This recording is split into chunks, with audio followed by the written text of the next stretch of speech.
வணக்கம் நண்பர்களே. 2025 ஒரு கேள்வி டிஎன்பிஎஸ்சியில் கேட்டிருக்காங்க. அதாவது மும்முடி சோழன், கடாரம் கொண்டான், சுங்கம் தவிர்த்த சோழன், பொன் வெய்த பெருமான் இப்படின்னு ஒரு நாலு பட்டப்பேர்களை கொடுத்துட்டு இந்த பட்டப்பேருக்கு உடைய மன்னர் யாருன்னு மேட்ச் தி ஃபாலோயிங்கில் கேட்டிருக்காங்க.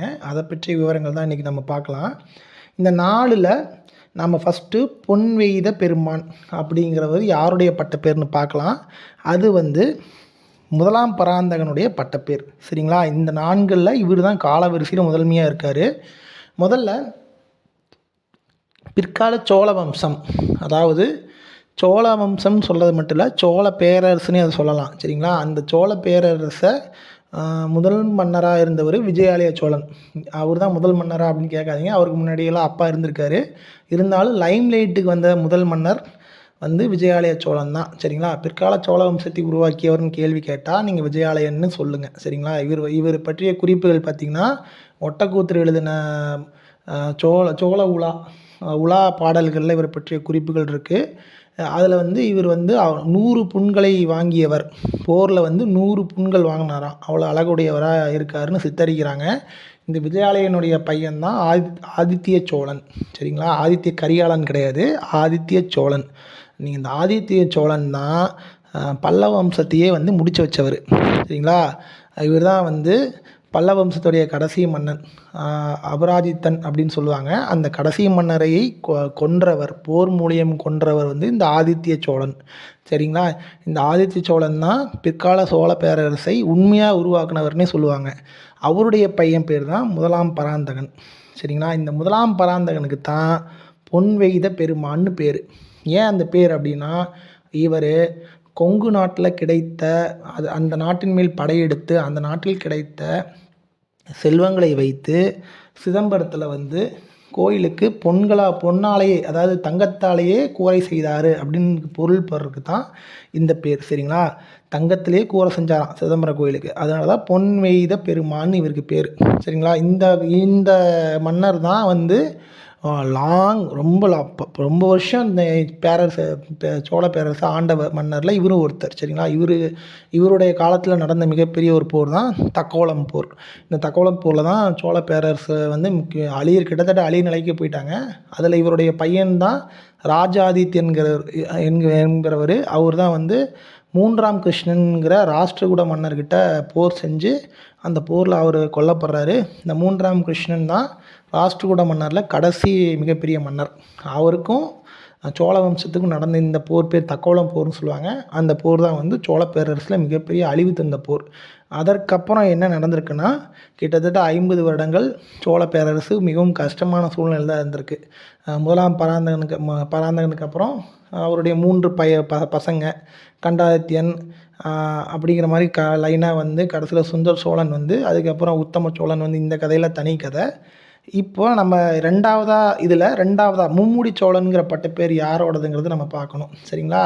இப்போ நான் சொன்ன பராந்தகனுக்கு அப்புறம் 50 வருடங்கள் சோழ பேரரசு ஒரு குழப்பத்தில் இருந்தது அப்படின்னு. அதற்கப்புறம் யாருடைய காலத்துலேருந்து மறுபடியும் சோழ பேரரசு பீக்குக்கு போச்சுன்னா, ராஜராஜனுடைய காலத்தில். அவருடைய பட்டப்பேர் தான் மும்முடி சோழன். சரிங்களா? இந்த மும்முடி சோழனுங்கிற பட்டப்பேர் எப்படி வந்திருக்குன்னா, சிம்பிள். அவர் 3 இடங்களுக்கும் சோழன் அவர் தான்.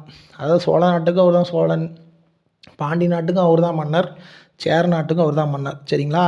அவர் காலத்தில் பாண்டிய நாட்டுடைய மன்னருடைய பேர் என்னென்னா அமரபுஜங்கன் அப்படிங்கிற பேர். அவர் தான் மன்னராக இருந்திருக்காரு. சரிங்களா? வீரபாண்டியனுக்கு அப்புறம் அமரபுஜங்கன்கிற மன்னர் இருந்திருக்காரு. அந்த மன்னரை தோக்கடித்து மதுரையை இவர் தன்னுடைய பகுதியாக சேர்த்துக்கிட்டாரு. அதற்கப்புறம் என்ன நடந்திருக்குன்னா, காந்தலூர் சாலைங்கிற ஒரு போர், சேர மன்னர்களுடைய நடந்த போர் அது.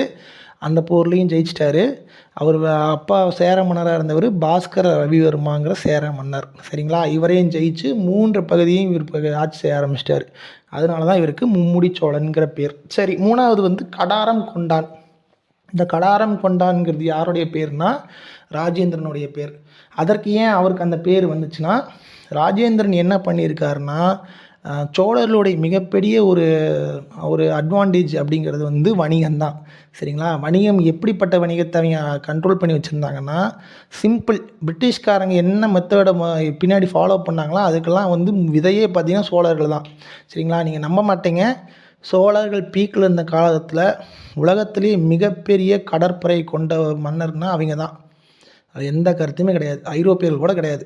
அவ்வளோ செல்வ செழிப்போட கடற்கரையில் இருக்கிற வணிகத்தைலாம் தன் கண்ட்ரோலில் கொண்டு வந்தாங்க. அதாவது பே ஆஃப் பெங்கால் இருக்குது பார்த்தீங்களா, அந்த ஏரியாவுக்கு சுற்றி இருக்கிற நாடுகள் எல்லாத்தையுமே சோழ வம்சம் தான் கண்ட்ரோல் பண்ணி வச்சுருந்தது. உண்மையை சொல்லப்போனால் பே ஆஃப் பெங்காலுக்கு பே ஆஃப் பெங்கால்னு பேரே வச்சிருக்கக்கூடாதுங்க. அது சோழமண்டலம் தான் பேர் வச்சுருக்கணும். இப்போ கூட கோரமண்டல் நீங்கள் கேள்விப்பட்டிருப்பீங்க. அதெல்லாம் பார்த்தீங்கன்னா மண்டலம்ங்கிற பேர் தான் அதுக்கு. அது இங்கிலீஷ்கான படிக்க தெரியாமல் படித்து என்ன பேர் வச்சுட்டான், கோரமண்டல்னு பேரை வச்சுட்டான். உண்மையை சொன்னால் பே ஆஃப் பெங்காலுக்கு பேரே நம்ம சோழமண்டலம்னு பேர் வச்சு சிறப்பு செஞ்சுருக்கணும். ஏன்னா பே ஆஃப் பெங்காலை சுற்றியுமே ஒரு குறிப்பிட்ட 100-200 வருடங்கள் சோழர்களுடைய கையில் இருந்தது. அதுக்கெல்லாம் விதை போட்டதே பார்த்திங்கன்னா ராஜேந்திரன் தான். அதாவது ராஜராஜன் பையனான ராஜேந்திரன் தான். அப்படியே பார்த்திங்கன்னா அவர் என்ன பண்ணியிருக்காருன்னா, மலேசியா, சிங்கப்பூர் மற்றும் தாய்லாந்து போன்ற நாடுகள் மேலெலாம் படையெடுத்து சுற்றி இருக்கிற எல்லா நாடுகளையும் தன்னுடைய கண்ட்ரோலுக்கு கொண்டு வந்துட்டார். அதில் முக்கியமாக அவருடைய படையெடுப்பில் சிகரமான படையெடுப்பு கடாரம். மலேசியா இருக்குல்லங்க, அதோட பேர் கடாரம். அந்த கடாரம் படையெடுப்பு தான் அவருடைய மிக சிறந்த படையெடுப்பு. அதனால் அவருடைய பேர் வந்து கடாரம் கொண்டான். சரி, மூன்றாவதாக யாருன்னா சுங்கம் தவிர்த்த சோழன். இந்த சுங்கம் தவிர்த்த சோழன் யார் அப்படின்னா குலோத்துங்கன். சரிங்களா, இந்த குலோத்துங்கன் தான் முதல்ல சாளுக்கிய சோழர்கள்ங்கிற வம்சத்தை உருவாக்குனவர். சரிங்களா, ராஜேந்திரனுக்கு 3 பசங்க, ஒரு பொண்ணு. அந்த பொண்ணை வந்து அவர் என்ன பண்ணிட்டாருன்னா சாளுக்கியர்கள், அதாவது வெங்கி சாளுக்கியர்கள்னு சொல்லுவாங்க, அந்த மன்னருக்கு கல்யாணம் பண்ணி கொடுத்துட்டாரு. அவருக்கு ஒரு மகன் பிறந்திருக்கான். சரிங்களா, அந்த மகனோட பேர் ராஜ நரேந்திரன்னு பேர். அவரை விட்டுனுங்க, இந்த ராஜேந்திரனுடைய 3 மகன்களும் இறந்துடுறாங்க. அந்த 3வது மகனுடைய பையன்தான் ஆதிராஜேந்திரன் சொல்லுவாங்க. சரிங்களா, அந்த ஆதிராஜேந்திரனும் நோய்வாய்ப்பட்டு இறந்துடுறாரு. இதுக்கப்புறம் சோழ வம்சம் வந்து ஒரு குழப்பமாகிடுது. ஆண் வரிசையில் இல்லையா இல்லை என்ன அப்படின்னு தெரில. இவங்க என்ன பண்ணிட்டாங்கன்னா, வெங்கிக்கு ராஜராஜனுடைய பொண்ணை கல்யாணம் பண்ணி கொடுத்தாங்கன்னு சொன்னாங்கல்ல, அவருடைய பொண்ணுக்கும் ராஜேந்திரனுடைய இன்னொரு பொண்ணுக்கும் பிறந்த பையன் தான் மரேந்திரன். அந்த நரேந்திரனுக்கும் ராஜேந்திரனுடைய இன்னொரு பேத்திக்கும் பிறந்த பையன் தான் குலோத்துங்கன். அதாவது பொண்ணு கொடுத்துருக்குறாங்க. 3வது தலைமுறை சார்ந்தவர் தான் இந்த குலோத்துங்கன். சரிங்களா, இந்த குலோத்துங்கன் வந்து ரொம்ப வருஷமாக தஞ்சையிலே இருந்திருக்காரு. அவர் தான் அடுத்த ஆட்சி செய்ய வந்திருக்காரு. ஸோ இவர் என்னென்னா ஒரு தெலுங்கை சார்ந்தவர். என்னதான் தாய் வந்து அதாவது ராஜராஜனுடைய மகள் வழி பேரனாக இருந்தாலுமே இவருடைய தந்தை நாடு பார்த்திங்கன்னா வெங்கி தெலுங்கு. ஸோ அப்போ இவருக்கு ஏதாவது ஒரு அரசியல் பிரச்சனை இருந்திருக்குன்னு நினைக்கிறேன். அதனால தான் மக்களை சந்தோஷப்படுத்தணும் அப்படின்ட்டு சுங்கத்தை தவிர்த்துருக்காரு. அது என்ன சுங்கம், எவ்வளவு தவிர்த்தார், எந்த இடத்துல தவிர்த்தார், எந்த பொருளுக்கு தவிர்த்தாருங்கிற விவரங்கள் கிடைக்கல. பட் ஆனால் இவர் சுங்கம் தவிர்த்திருக்கார். சரியா, சுங்கம்னா என்ன, டேக்ஸுங்க. அந்த டேக்ஸ் வந்து ஃப்ரீ பண்ணி விட்ருக்காரு, உள்ளே வர டேக்ஸு. சரிங்களா, அந்த டேக்ஸ் ஃப்ரீ பண்ணங்காட்டி தான் இவருக்கு பேர் சுங்கம் தவிர்த்த சோழன். அது மட்டும் இல்லை, இவருடைய பேரில் ஆந்திராவில் ஒரு நகரம் உருவாக்கப்பட்டிருக்கு. அந்த நகரத்தோட பேர் வந்து விசாகப்பட்டினம். சரிங்களா, அந்த விசாகம் அப்படிங்கிறது இந்த குலோத்துங்கனுடைய நட்சத்திரத்தோட பேர். சரிங்களா, அவருடைய நட்சத்திரத்தை வைத்து உருவாக்கப்பட்ட நகரம் தான் விசாகப்பட்டினம். இது ஒரு எக்ஸ்ட்ரா தகவல். சரி, இன்றைய தகவல் உங்களுக்கு பயனுள்ளதாக இருக்கும்னு நான் நினைக்கிறேன். நன்றி, வணக்கம்.